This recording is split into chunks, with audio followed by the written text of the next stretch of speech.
It's going to be a good overview of what is going on, the macroeconomic theory. So again, most of us when we teach this stuff, we do this from a historical perspective. So going chronologically, classical economics was pretty popular at the beginning. That's why it has the name classical. And it started in, I think, Adam Smith wrote like Wealth of the Nations in 1776. So it's been kind of, that was the foundation of it. So it kind of was the main thing, the main theory up until the Depression. And then during the Depression, that's when the Keynesian theory took over. And that really was the main thing until the 1970s when stagflation happened. And then supply side took over.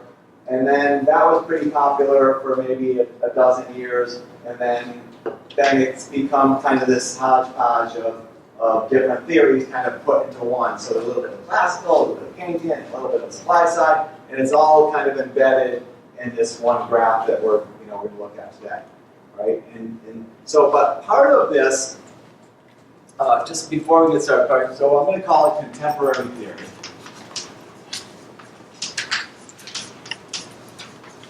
And one of the components of contemporary theory is that you have to look at, okay, what is the goal?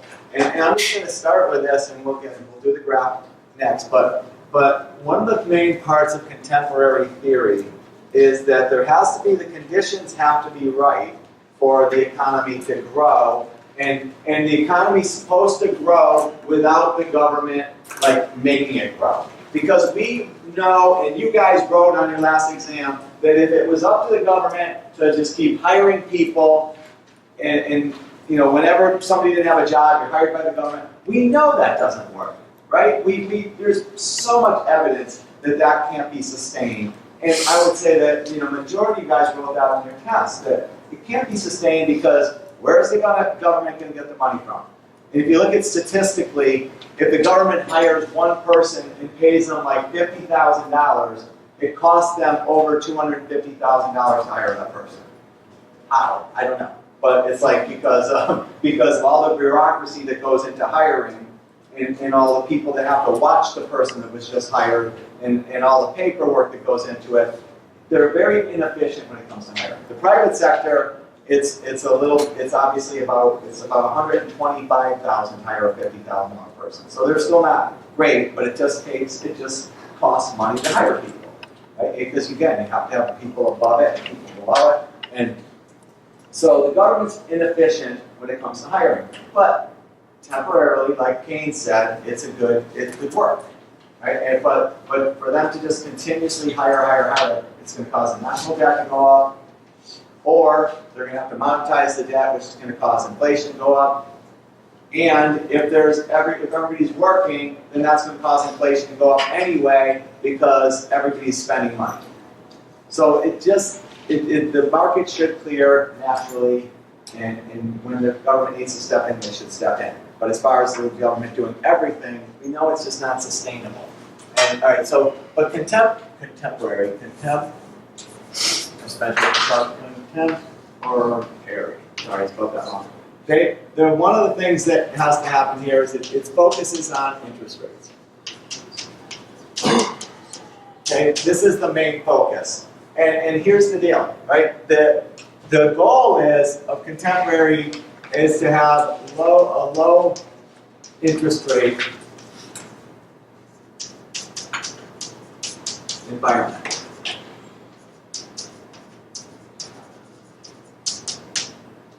So this is kind of a monetary perspective of this. So what's the good part about having a goal of low interest rates? Well, low interest rates have they're backwards and forwards looking. So there's backwards looking, you say in order to be low, so I start with this, in order to be low, right? Inflation has to be low.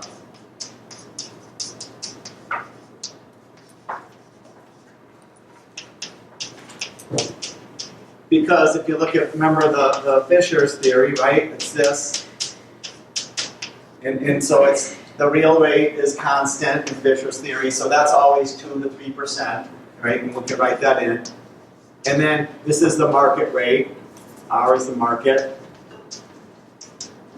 So what happens here, if we want to keep interest rates low, then you have to have low inflationary expectations. Inflationary expectations are what people think, what banks think is going to happen to inflation in the future.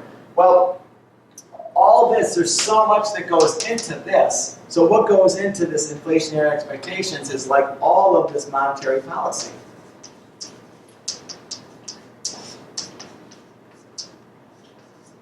Okay, so we have, what's going to happen is that there has to be this confidence that the Federal Reserve Bank is going to keep inflation low.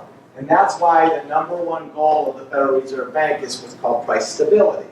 Because if they can keep prices low, and they can keep people, you and me, thinking that inflation is going to be low, then they can keep interest rates low. So if this, their goal, the Fed's goal is to have like a 2% rate of inflation. That's what they want. And anywhere between 2 and 3%. So let's just say the monetary policy, the goal is price stability.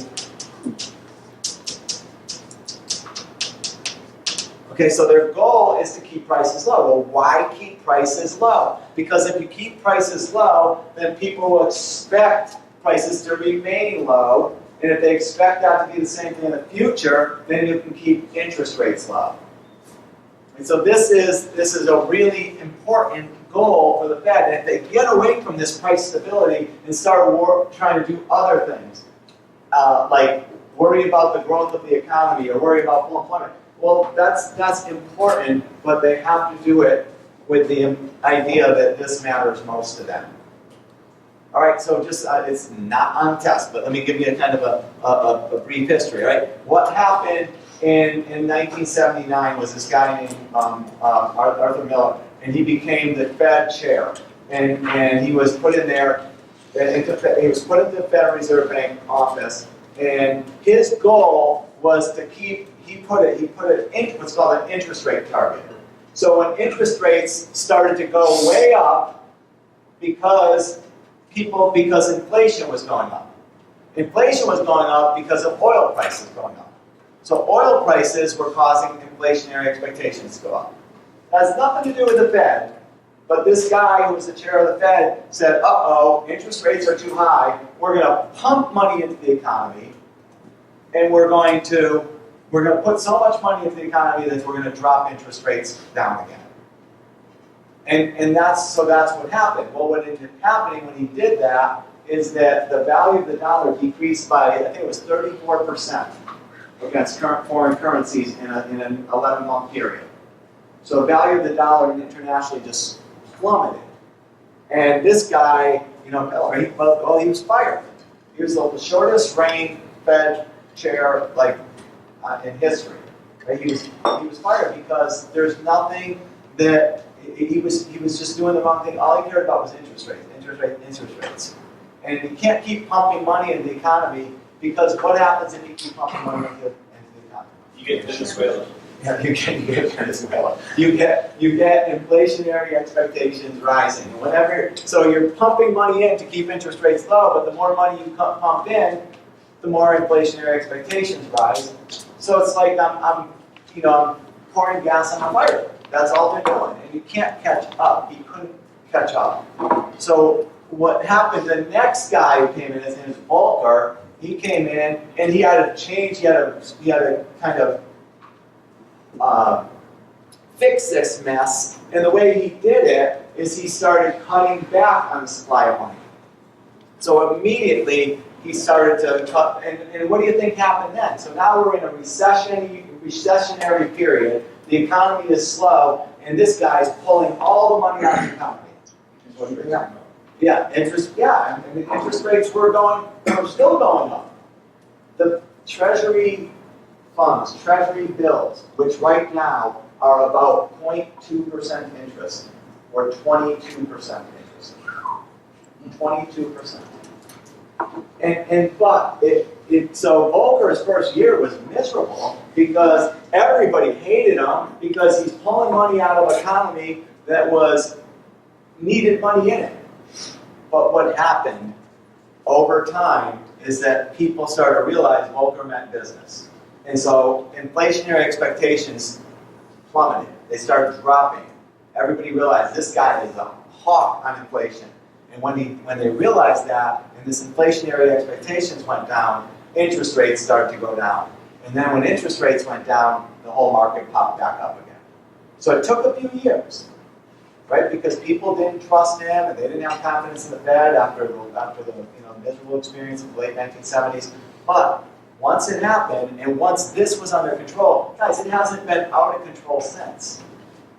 Right? After Volcker was this guy named Alan Greenspan, and when Alan Greenspan was in office, the inflation has been below, like between 3% and probably between 4 and 2%, or sorry, 4 and 0% for like 30 years.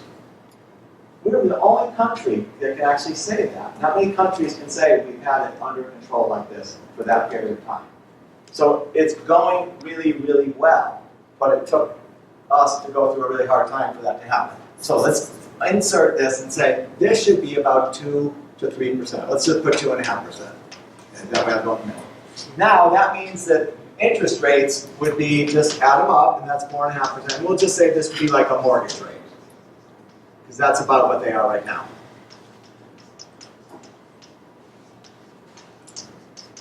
Okay, so that means that people would go out there, and now that mortgage rates are only 4.5%, they're going to be able to buy houses, to afford houses. Right? I had a financial meeting last night with somebody, and I'm talking to these people, and they have about $50,000 in equity in their house, and their houses got kids everywhere, and like it's just every time, it's like everybody's always sick, and I'm like, just buy a bigger house. Just what are you waiting for? By the time you're like, well, so I'm going through the numbers, and it comes out to be like, for them, they can take it. They took their equity, and they did everything. And I worked through it, and I said, so can you afford an extra $250 a month? And I said, I'll answer that for you. You spend that on doctor bills already. So yes, you can afford it, because interest rates are so low right now, you can do this. So now I got to go back and meet again with them and try to. I'm not making any money off the deal. I'm not a mortgage broker, okay? But I'm just trying to give these people some financial advice. But interest rates that low, the difference between a $250,000 house and a $300,000 house is like $200 a month or less. So, don't go to Starbucks, okay? 12 times a day, right? It's whatever you're doing. Everybody can save when you're making $120,000 and $50,000 a year. You can save $200 a month somewhere. There's some way, some place where you're not being efficient, or you can cut back, right? Whether it's whatever. So anyway, this is a great environment. So low interest rates do everything. Low interest rates, which start from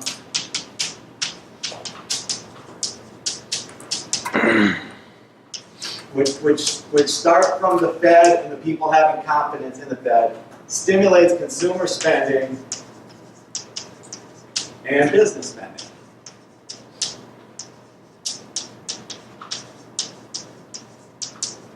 Okay, so this is really important for remember aggregate demand, right? Aggregate demand is the sum of, it's GDP, and GDP is equal to C plus I plus G plus X minus M, right? And we just said that this will go up and this will go up. So if you can keep interest rates low, you're going to have a pretty strong GDP. The other good thing about keeping interest rates low is the government owns about, $18.5 trillion or something on debt. So if you're making an interest payment on $18.5 trillion, which I haven't had to do yet, but if you were doing that, then wouldn't that be nice to have lower interest rates?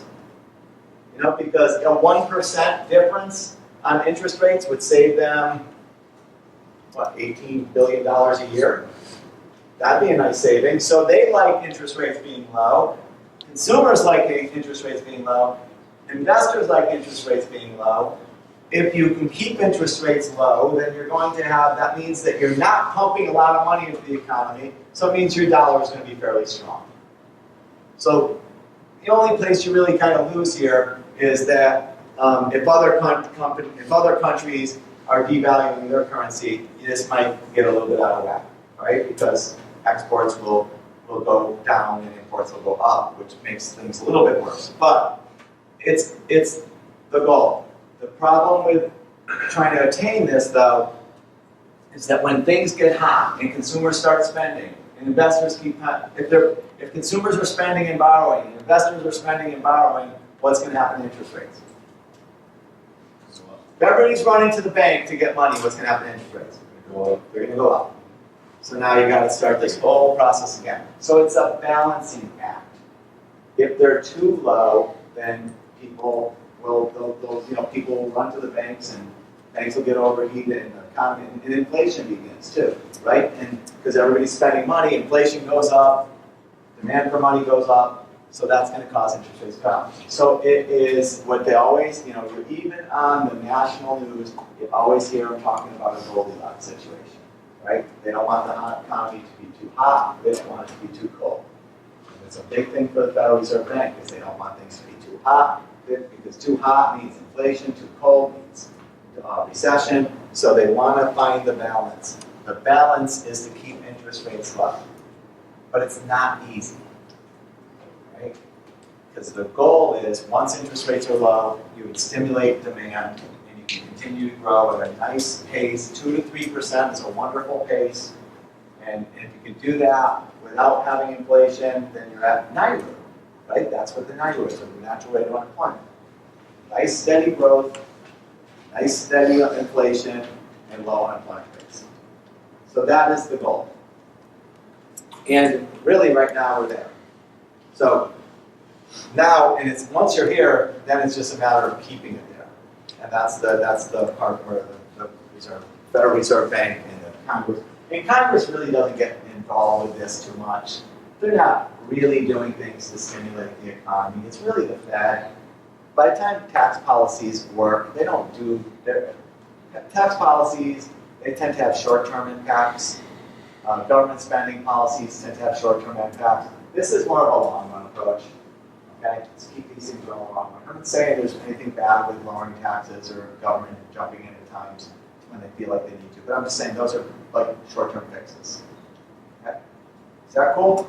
All right, so that's separate. This is, hopefully logical, and hopefully this is different than my graphs, but this is all going to kind of play into the graph. All right, are we good for me to move on? Okay, all right, so we have, this is going to be graph number 1. And we're looking at interest rates here and money here. All that R star. Let's make that a capital R, or nominal rates, not real.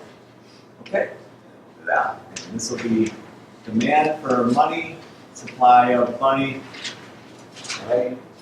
And then we're going to go another one next to it. And this is going to be the investment.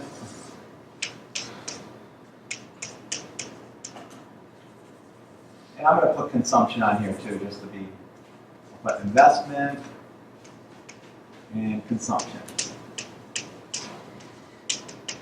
All right, and this is the interest rate here.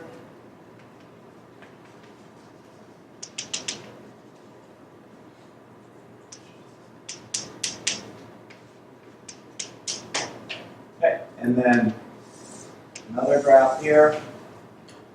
This is our big graph, our main one. The aggregate demand, aggregate supply, short run, and we'll put that right here to start with. And another graph here. Sorry, but just 3 more. No, I'm kidding. I'm kidding.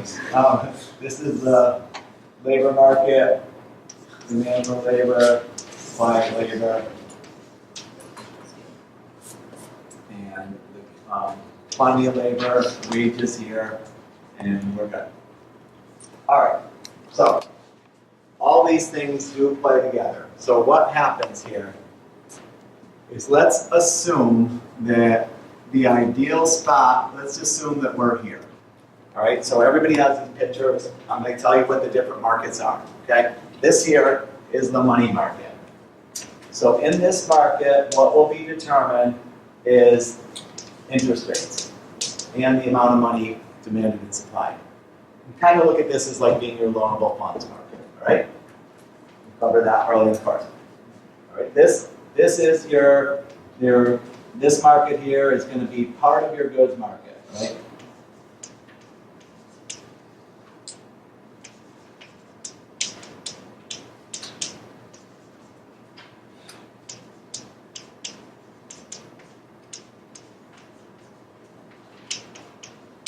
Okay, this is your labor market. And this is the product market.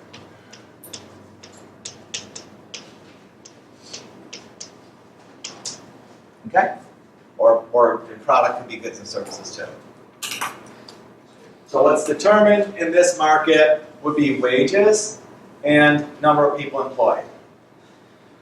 That's what's determined here. What's determined here will be prices or inflation, and then output, and then we can put unemployment underneath this. This is the one we've been working with a lot.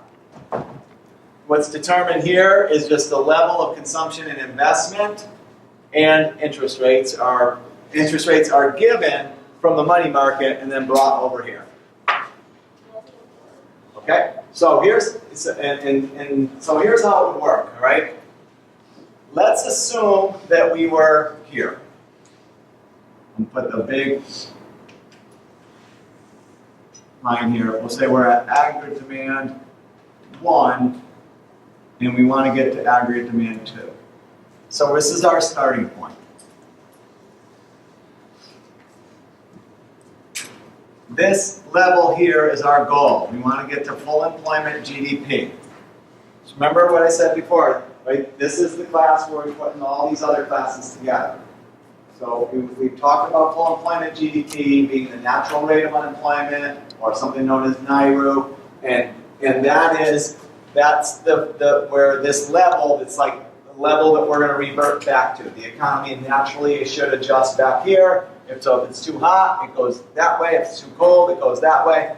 But we don't necessarily think that it's going to happen naturally, right? Because we're throwing some policy in here, which is a Keynesian policy.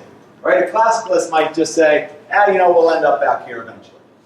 But a Keynesian would look at this and say, look, the prices are here, call that P1, GDP is here, Y1. So we're here at this level of GDP and this level of prices. So right now, given this situation, is the economy in good shape, or is it too slow, too hot, or just right? Given what I said here. Too slow. Too slow. Does everybody see that it's too slow? Everybody. I want everybody to see that the reason that these half the class is saying it's too slow is because this is where we want to be here, but we're here. So if it grows, right now it's not growing. We could say maybe it's growing by 1%, but we want it to grow by 3%. Okay, so we want 3%, we're at 1%, so it's too low, too slow. So given our training, right, then there's 3 things that we can do, if you're a Keynesian, to move it this way. So option number 1 from a Keynesian could be, well, maybe the government can spend more.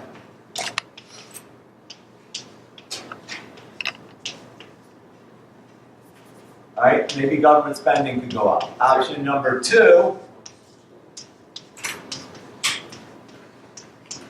Option number 2 would be maybe taxes can go down. All right, but let's be realistic about this, okay? If the economy is really slow, how quickly can the government lower taxes or increase spending? How quickly can they get a policy or can they agree on a plan? Because remember, this has to now go through Congress. Right, so what are we thinking here? Yeah, probably a couple of years. Probably by the time they react, unless it's a serious emergency and they actually get together and do something, then the chances are pretty good that it's going to take some time for this to happen.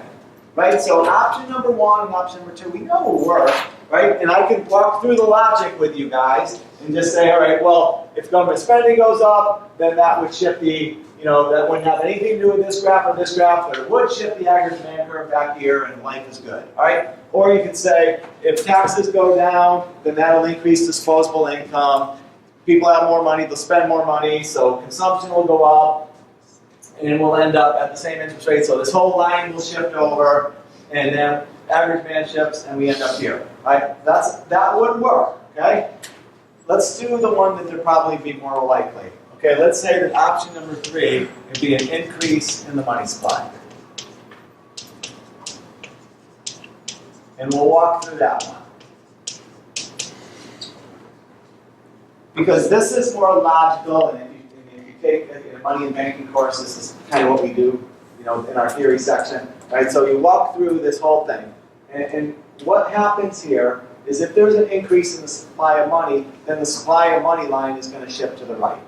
So we start by saying, all right, well, number 1 thing that would happen if money supply goes up, so if money supply goes up, and this is what we did in our last test, right? Then the first thing that would happen is the supply of money, the S for money, would go up. So this line would go, you guys with me in this? And so we go this way. So we have a new, so we'll call this 1, 2. So supply of money goes from here to here. All right? What happens to the interest rate? If we go from here, this line here to this line here, what happens to the interest rate? As we should all be able to get this one, right? Hopefully. So we go from this line here to this line here. What happens to the interest rate? It goes down, right? We go from this equilibrium to this equilibrium. So the interest rate goes down. I'll just call this R2. Right? So money supply goes up, interest rates go down. We're good. So far, this isn't anything too bad, right? And then when interest rates go down here, this is the part that when they two connect. Well, if they went down here, so I'm going to draw, they go down over to here too. So now we're at R2 here. So I just drew the line going across, and so now we're out there. So interest rates go down, what happens to the amount of consumption and investment? It goes up, right? So we go to here, C plus I2, right? This is C plus I1. So consumption and investment go up. So interest rates go down, consumption goes, and investment go up. All right, if consumption and investment go up, what happens to the average demand curve? It goes up, so we end up over here, right? So now we push back from AD1, so we go from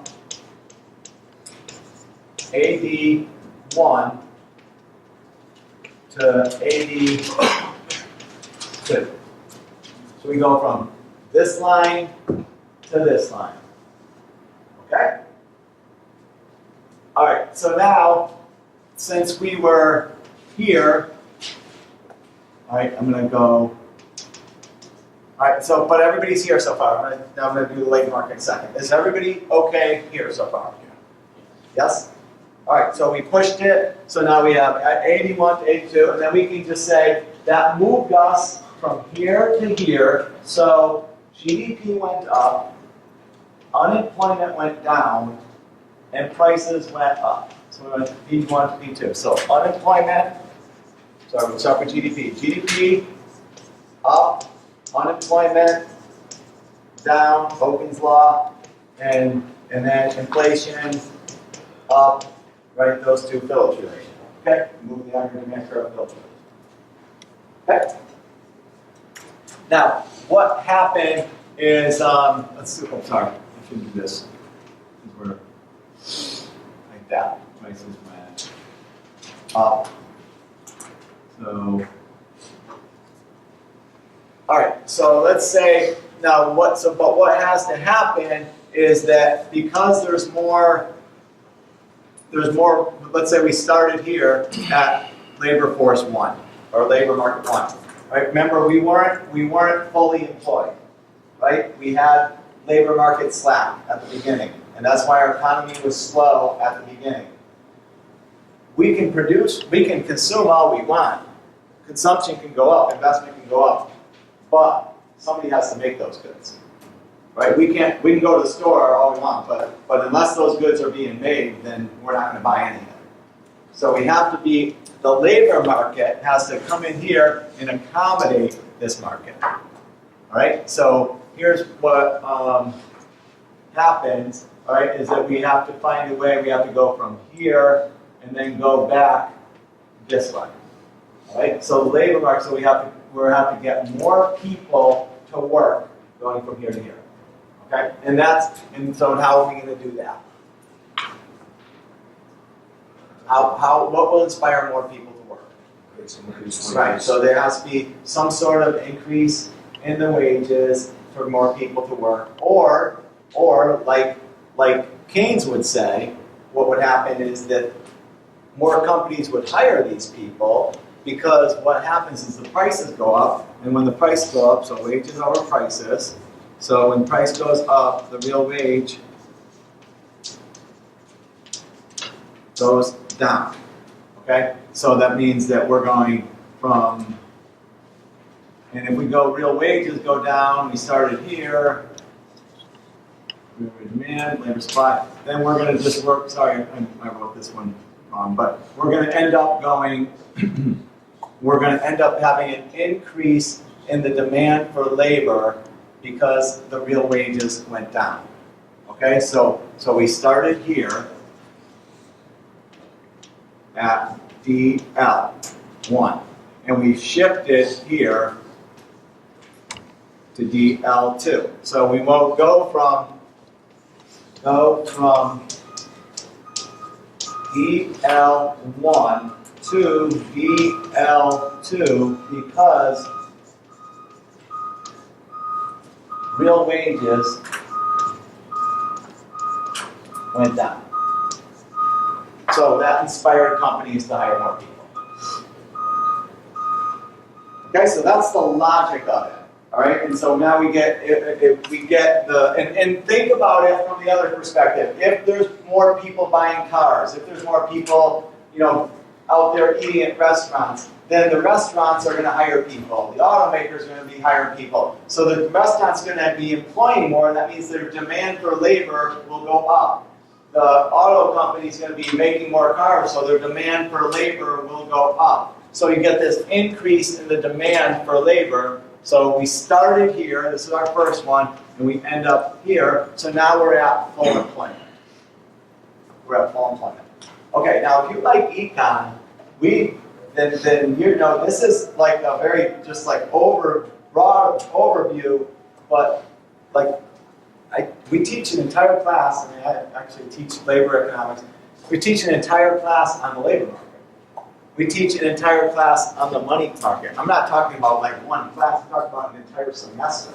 So I'm just giving you like these really broad overviews of what's going on in each market. But this is something that we do, like, there's a lot behind the scenes here, right? And how they move and how things, policies will affect this. And the labor market class is a really good class, money market class is really good, our money banking is a good class. So if you like this stuff, you can learn more about it. All right, what am I doing for time? Okay, we're good. Okay, so any questions about this? All right, so here's let me just go back to Keynes. The one I just gave you was very Keynesian, all right? That was a real Keynesian view because I said we're going to use the money supply to impact the economy, all right? If we did, is everybody cool with what we did? All right? Let's say that if we were a classicalist would just say that we would, right, so we have aggregate demand, aggregate supply,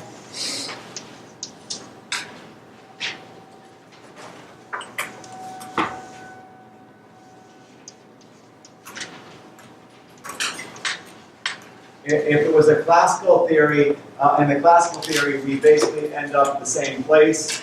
So I would not, if I'm testing you on this, okay? So let's be really clear about that. I'm probably not gonna, the classical part is just, it just goes a step further. And the classicalists would just say that if you increase the money supply, all that's gonna happen is you're gonna increase prices. So let's just start right here, okay? And I'll just go back real quickly through this. Money supply goes up, all right? And I'm gonna start at full employment just to, so it makes it easier. We'll start here. So money supply goes up, skipping all the other steps, aggregate demand goes up, right? I mean, we know all the steps from here to here. So money supply goes up, boom, boom, boom, lots of things happen, but aggregate demand goes up. So classicalists are cool with that. So we go from here to here. All right, prices go up. When prices go up, in an adjusting economy, if prices go up, wages will go up, right?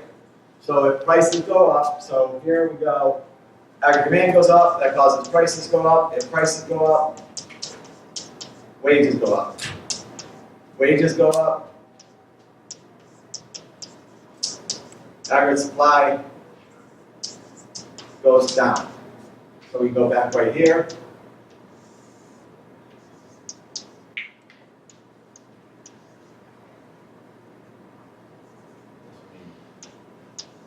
Okay, so what ends up happening is we go from here to here, so prices go from 1 to 2. So a classical economist would say, yeah, all that Keynesian stuff's all good, but what's going to end up happening again is that when the wages go up, it's going to shift the supply curve, and we're going to end up right back where we started. Okay, so the classicalists would finish this off, take all this Keynesian stuff, and it looks good, it works, and it's short-term fix, great. Classicalists would say, yeah, but in the long run, after people get these, after prices go up, people will get raises, people will want more money. If prices go up by 10%, you might go in next year and go, look, prices went up by 10%, can I get a raise? So that pushes the supply curve this direction, and we end up with the only thing that money supply increase did was cause an increase in prices, and that's it. GDP stayed the same, unemployment stayed the same, money supply increases cause prices to go up. Which is what we talked about in our last test. Okay, so these graphs hopefully kind of put together the Keynesian classical stuff. Now, if you want to throw supply side in here, then you could have short-term supply side policies that could shift this way, right? Long-term supply side policies would shift it this way. So like when you break out these questions here, then you'll see there's a lot of questions on supply side. What we're looking at here is it would be within this framework. You could move the aggregate supply curve this way. You could move the short-term supply curve too, right? Both of them are doable. Okay. One way to see like a short-term thing would be like tax incentives, right? This investment tax credits. You buy machines this year, we can depreciate the whole thing in 1 year. That's a simple way for the government to kind of move the supply curve to the short run. Deregulate something, that's a good way to move supply curve to the short run. Okay.